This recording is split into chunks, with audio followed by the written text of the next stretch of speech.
দেখুন, ইংলিশে একটা কথা আছে যে money is lost, nothing is lost,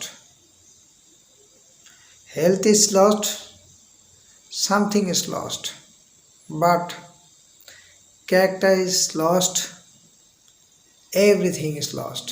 so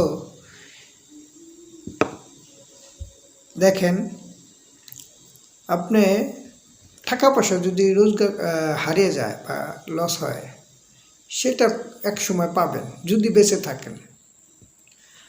আর যদি স্বাস্থ্য কোনো লস হয় বা ঘাটতি হয়, সেটা আপনি চেষ্টা করলে আপনি স্বাস্থ্য উন্নত করতে পারবেন।